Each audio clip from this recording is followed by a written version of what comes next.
then. Okay. In fact, people will donate plasma. Yes. Yeah. In fact, I have done it multiple times in my life. Same here. And, Awesome. Yeah, because they use the plasma to make certain drugs In fact, one of the things that they have used to help create the COVID vaccines has been some of the plasma that has been donated by different people over the last 2 years. Anyway, I was talking about this. Platelets and 1% white blood cells.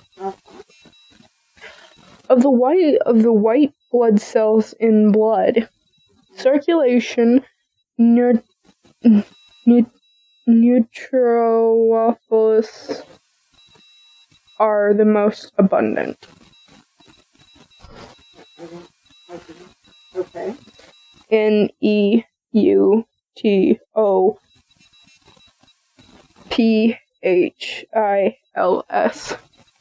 Neutrophils? What?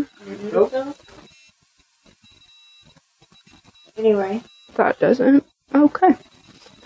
Why doesn't English do this to me? We don't know. It's medical terminology. It's a I was going to say, medical terms pain are... and a hassle.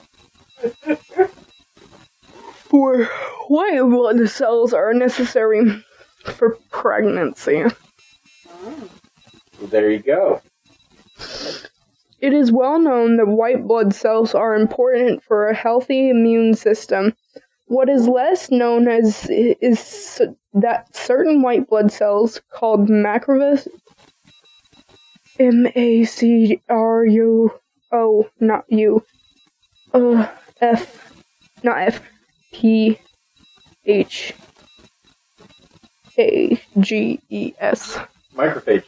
Macrophages are necessary for pregnancy to occur.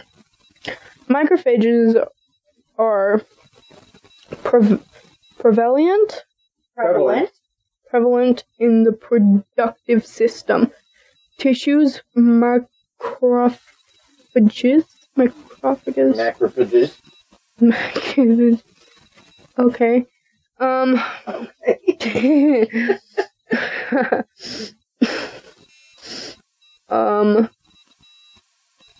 Assist in... Stop it. And the development of the blood vessel. Networks in the ovary,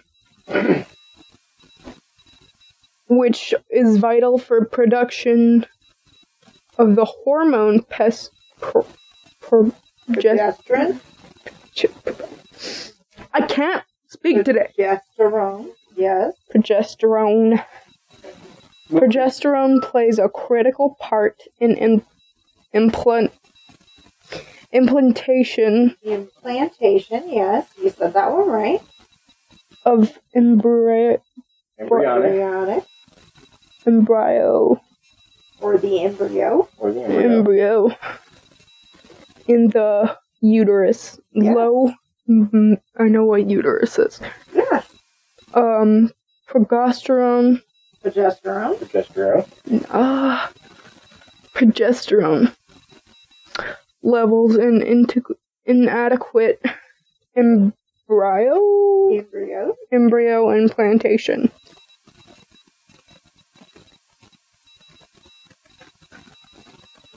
I'm sorry that was butchered. It's okay.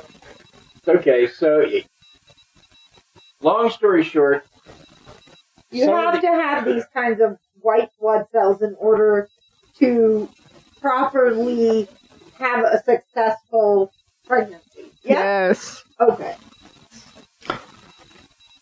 Number 5. Now, none of you, I don't care if you were a nice person or if you're a rich person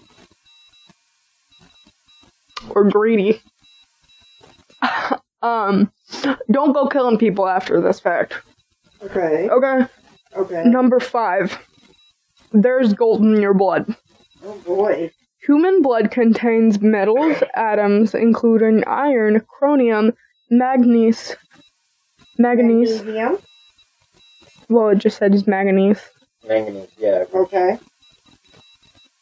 Zinc, lead, and copper. You may also be surprised to know that blood contains some small amounts of gold.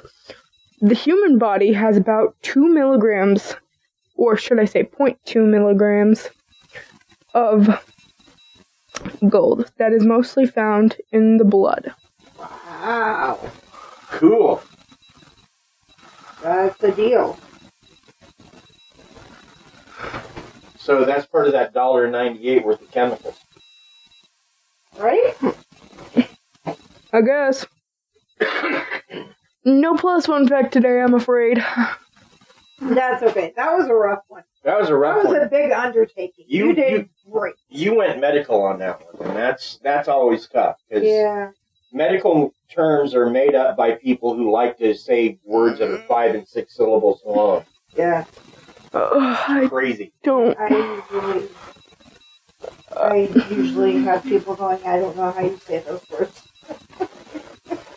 At work, Yes. Yeah. I don't know how you say those words. Well, she works for a pharmaceutical company, so Well, I work for a pharmacy. Not a pharmaceutical company. There's a big difference. But I see a lot of medication names. At the end of the day, that's really... I just see a lot and I hear them said.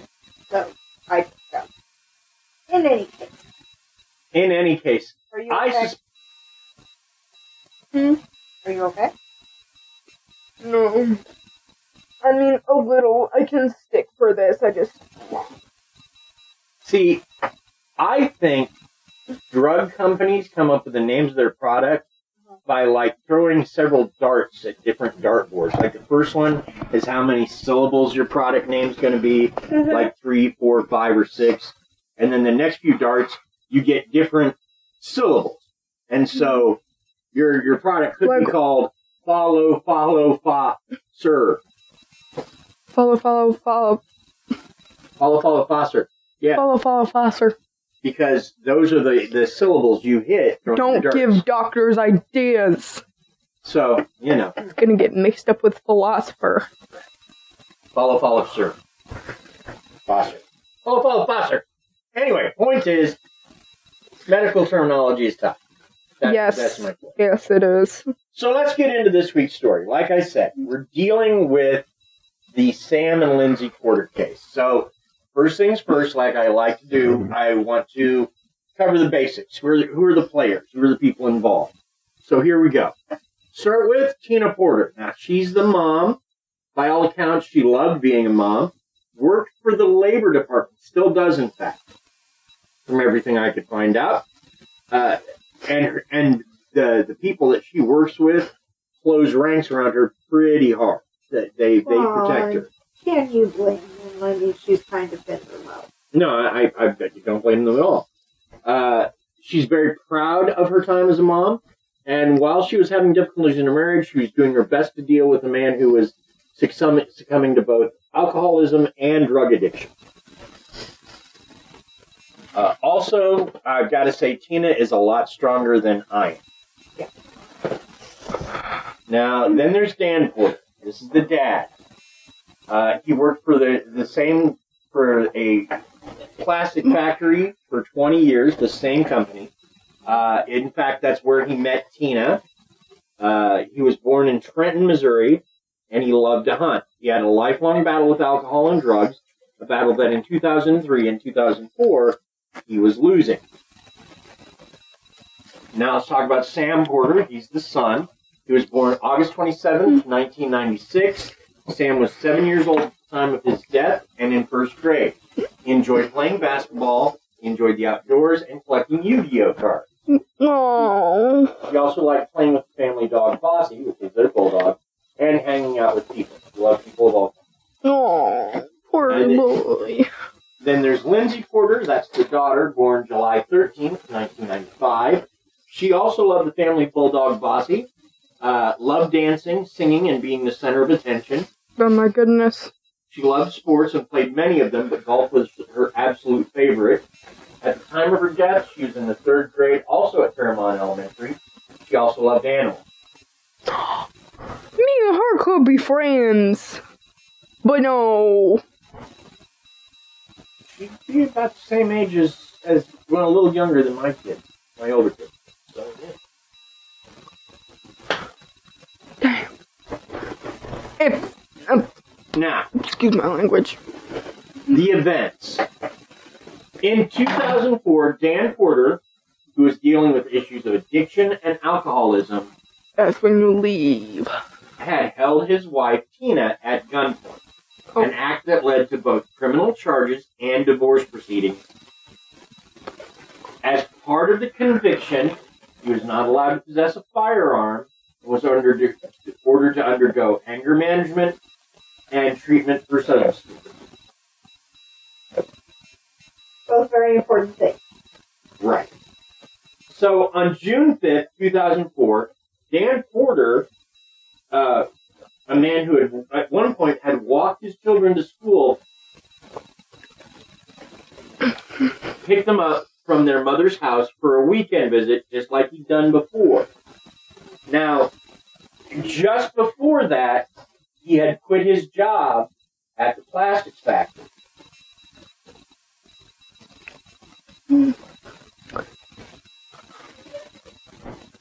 That's never a good time. No. Never. Soon after he picked them up, he began to text Tina a series of messages ranging from threatening, i.e., you will never see your children alive again, to suicidal, I'm going to kill myself. He also mentioned he had left a letter for her at a gas station. So Tina called her sister, and they went to pick up the letter. They get to the gas station, they find the letter, which is a bit amazing because, someone else saw that, they couldn't take it. And people do that stuff just because. Yeah. She and her sister immediately contacted the police. The police had to wait until Sunday evening to see if he would bring the children home. Yeah. Because at that point it was all threats. He did not bring the children home. Now, he was stopped and arrested that weekend in Trenton, Missouri for driving under the influence.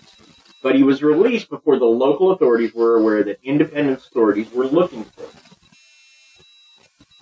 So they could have had him as soon as that weekend. But no. Eventually, Dan was arrested, charged with kidnapping the children, and sentenced to jail. For the next 3 years, 3 months, and 3 days, he went back and forth between telling Tina and the authorities that she would never see the children alive again, and telling them that the kids were fine and were staying with an unnamed individual to keep them from Tina's abuse. That's important here to point out. Tina was never proven to be abusive to the kids. In fact, everybody they spoke to said the contrary. I heard that as well. So, eventually, claiming, now mind you, this is 3 years, 3 months, and 3 days after he picked up the kid. He claimed he was haunted by the ghosts of his children. He admitted to murder. I want to say that, and correct me if I'm wrong, but there was like media involved in it. I want to say they were on some sort of talk of all kinds of things. Oh, yeah. I'm just trying to get out the story. Gotcha. But yes, that Dr. Phil was involved at one point, trying to get information about where the kids were. While the kids were thought missing, this was big news. Yeah. This was huge news. Right. Now, but he admitted to murdering his children, and he led the FBI to their graves, which he killed them in Sugar Creek.